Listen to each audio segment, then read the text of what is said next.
جس کی وجہ سے مشرقی پاکستانی جو ہمارے بھائی بہن تھے ہم سے دور ہو گئے. آج کل کے پاکستان میں تو اس مسلک کے لوگوں کو کافر کہا جاتا ہے. بنگال کی کتنی بڑی کنٹریبیوشن ہے ان دا میکنگ آف پاکستان. اصل پاکستان تو تھا ہی وہ. میجورٹی پاپولیشن کی زبان تو بنگالی تھی. بنگالیوں نے میجورٹی پاپولیشن ہونے کے باوجود محسوس کیا کہ ان کے ساتھ بہت امتیازی سلوک ہوتا ہے. وہ ایسٹ پاکستان میں انویسٹمنٹ قدرے بہت کم تھی. جب 5 ایئر پلانز بنتے تھے تو اس میں ویسٹ پاکستان کی ڈیولپمنٹ کا زیادہ ذکر ہوتا تھا نہ کہ ایسٹ پاکستان کی. اور وہ ویسٹ پاکستانی سے زیادہ پڑھے لکھے تھے, وہاں خواندگی زیادہ تھی. کہ وہ پاکستان سے زیادہ نہیں ہونا چاہتے تھے. جی السلام علیکم ناظرین. تاریخ کے حوالے سے یہ ہماری ایک اور ایپیسوڈ جو ہے آج اس کے ساتھ میں اور جگنو محسن صاحبہ آپ کے سامنے حاضر ہیں, اور ہمیں تاریخ دان الہان نیاز بھی کچھ ہی دیر میں جوائن کریں گے. آج ہم اپنے جو پرانے 2 شوز ہیں انہی کے سلسلے کو آگے بڑھاتے ہوئے بات کریں گے 1969 سے 1971 تک جو کچھ پاکستان میں ہوا اور اس کے جو اثرات جو کہ ابھی تک بھگت رہے ہیں ہم ایز اے قوم اور as a society as a polity, اس کے اوپر بات کریں گے.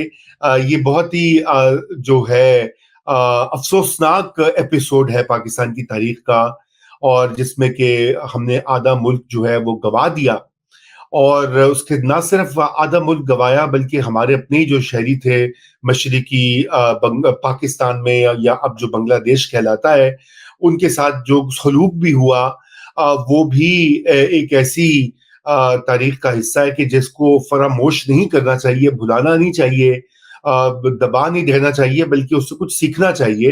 اس پہ بات کرنی ضروری ہے تاکہ ہمارے جو نوجوان پاکستانی ہیں ان کو یہ آئیڈیا ضرور ہو کہ پاکستان کیا ہوتا تھا اور اس کے ساتھ کیا کیا گیا. تو جگنو محسن صاحبہ میں آپ سے سٹارٹ کرتا ہوں. یہ ہم ڈسکشن کرے تھے شو سے پہلے بھی, تو آپ یہ بات کر رہی تھیں کہ اس کے کازز جو ہیں یا اسباب جو ہیں جس کی وجہ سے مشرقی پاکستانی جو ہمارے بھائی بہن تھے ہم سے دور ہو گئے. اوور ٹائم کو ایک دن میں تو یہ سب سپریشن نہیں ہوتی, یہ پورا ایک پروسیس ہوتا ہے. تو میرے خیال سے وہاں سے سٹارٹ کرتے ہیں اور پھر آگے بڑھتے ہیں جو ہمارے باقی واقعات ہیں. جی جگنو. رضا شکریہ. شاید یہ کسی کو یاد نہیں اور ہمیں پڑھایا بھی نہیں جاتا کہ اصل میں مسلم لیگ جو ہے وہ 1906 میں ڈھاکہ میں قائم ہوئی تھی, اور وہ عشرت منزل میں قائم ہوئی جو نواب ڈھاکہ کی رہائش گاہ تھی. ان کا نام خواجہ سلیم اللہ تھا, وہ نواب آف ڈھاکہ تھے. وہاں سے مسلم لیگ کی شروعات ہوتی ہے, اور یہ این بنگالی یعنی کہ پروجیکٹ تھا, اور اس کو ساتھ ہی ساتھ سر سلطان محمد شاہ آغا خان نے بڑی حمایت دی. اور یاد رہے کہ سر سلطان محمد شاہ آغا خان اسماعیلی فرقے کے لیڈر تھے. آج کل کریم آغا خان, پرنس کریم آغا خان اسماعیلی امام ہیں. اور آج کل کے پاکستان میں تو اس مسلک کے لوگوں کو کافر کہا جاتا ہے, لیکن یہ تاریخی واقعہ جو ہے اس سے ہمیں آنکھیں نہیں چھپانی چاہیے. 1906 Dhaka, the foundation of the All India Muslim League at the hands of the Nawab of Dhaka, Khwaja Saleem Allah and سر سلطان محمد شاہ آغا خان. تو آپ سوچ لیں کہ ایسٹ پاکستان یعنی کہ بنگال کی کتنی بڑی کنٹریبیوشن ہے ان دا میکنگ آف پاکستان.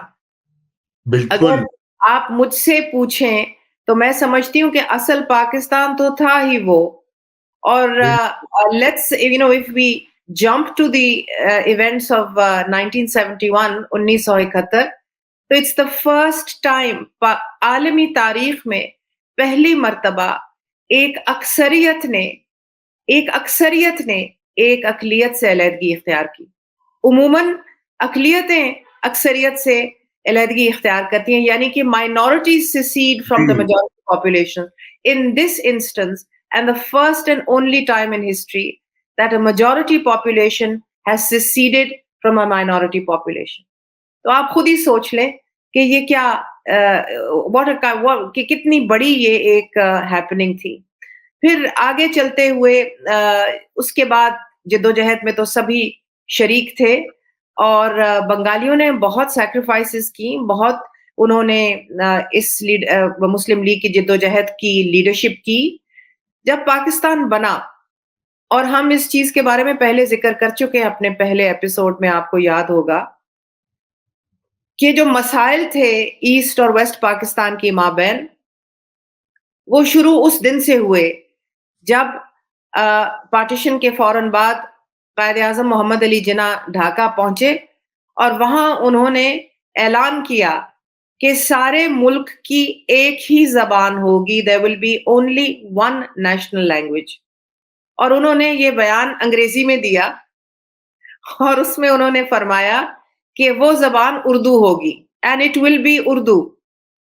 تو بنگالیوں کو وہیں پر جھٹکا لگا, وہیں پر انہوں نے اس چیز کا بہت برا منایا کہ میجورٹی پاپولیشن کی زبان تو بنگالی تھی, اور پھر اس کا اتنا بڑا کردار تھا پاکستان کے حصول میں, اور ایک اردو زبان جو کہ پنجاب کی بھی زبان نہیں تھی, باقی فیڈریٹنگ یونٹس جو تھے پاکستان کے, خیبر پختونخوا اس کو فرنٹیئر کہتے تھے, نہ بلوچستان کی زبان, نہ پشتو تھی, نہ پنجابی تھی, نہ سندھی تھی, نہ کشمیری, یعنی کہ وہ کسی کی بھی زبان نہیں تھی پاکستان جن جن علاقوں کا بنا. اور یو پی کے کچھ یعنی کہ جو متحرک لیگرز تھے ان کی زبان نواب لیاقت علی خان کی زبان ہو سکتی تھی, جناح صاحب کی اپنی زبان نہیں تھی, his first language was English. وہ گجراتی بھی بھول چکے تھے, اردو بھی ان کو نہیں آتی تھی. تو یہ بنگالیوں نے بہت برا منایا, اور یہ لینگویج بیس کے اوپر سب سے پہلی ریزنٹمنٹ وہاں سے آغاز ہوا, اور اس کے بعد لینگویج رائٹس بھی ہوئے. اور پھر آپ کو پتا ہے کہ جو تاریخ آگے جیسے بنی ویسٹ پاکستان اور ایسٹ پاکستان کے درمیان, اس میں بہت سی کشیدگیاں پیدا ہوئیں. بنگالیوں نے میجورٹی پاپولیشن ہونے کے باوجود محسوس کیا کہ ان کے ساتھ بہت امتیازی سلوک ہوتا ہے. ریسورسز جو تھے وہ سمجھتے تھے کہ ویسٹ پاکستان میں, مغربی پاکستان میں انویسٹ ہوتے تھے, ایسٹ پاکستان سے منتقل ہو جایا کرتے تھے وہاں پر.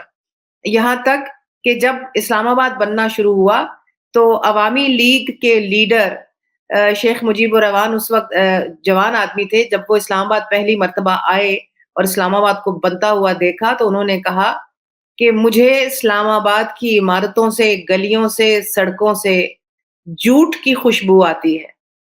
پٹسن کی, جی بڑا مشہور ان کا یہ پٹسن کی خوشبو آتی ہے, بالکل. اور anyway اس دوران تو obviously historically many things took place, اور ان کا بھی ہمیں ان کی نشاندہی کرنی چاہیے. بالکل بالکل. جگنو صاحبہ, میرے خیال سے یہ آپ نے جو بات کہی ان کی اپنی شناخت اور آئیڈینٹی کی, کلچرل آئیڈینٹی کی, اور ان کے سیاسی حقوق جو تھے, متواتر یہ ہوتا رہا کہ ان کو کابینہ میں بھی اگرچہ کہ وہ 56% آبادی تھی مشرقی پاکستان کی, ان کو کیبنٹ میں بھی مکمل اس حساب سے پروپورشن سے جگہ نہیں ملتی تھی کوئی بھی. اور ایوب خان کے سے پہلے ہی اگر آپ کو یاد ہوگا 1 یونٹ بنا دیا گیا تھا 1950. جی ہاں, یہاں میں آپ کی قطع کلامی کرتی ہوں. آپ نے کابینہ کی بات کی رضا, کابینہ میں یاد رہے کہ کچھ پنجابی تھے, کچھ اس کے اندر پٹھان تھے, ابتدائی کابینہ جو بنی, اور یو پی جو کہ پاکستان کا حصہ نہیں تھا, وہ اردو سپیکنگ جو لوگ تھے وہ اکثریت میں تھے, اور ایسٹ پاکستانی نام کے تھے, یعنی کہ نام کے برابر 1-2 وہ تھے. اور پھر جب وہاں پر یہ امتیازی سلوک شروع ہوا, جب لینگویج رائٹس وغیرہ شروع ہوئے اور انہوں نے اپنی مادری زبان کے لیے جدوجہد شروع کی, تو 1956 کی جو کانسٹیٹیوشن ایک بنی, عبوری آئین جسے ہم کہتے ہیں, پینڈنگ الیکشنز, تو اس میں یہ ریکگنائز ہوا, یہ چیز, اس چیز کا اعتراف ہوا کہ چلے اردو بھی ہے ہماری قومی زبان اور بنگالی بھی ہے. اور پھر ایوب خان صاحب نے آ کے 1958 میں وہ عبوری کانسٹیٹیوشن بھی ایبروگیٹ کر دی, وہ سب کچھ سلب ہو گیا. اور اس کے بعد جو ہے نا وہ ایوب ڈیکیڈ کے اندر جو اصل امتیازی سلوک اور اس کے بعد جو سارا کچھ نمایاں ہوا, وہ پھر 1971 تک ہمیں لے آیا.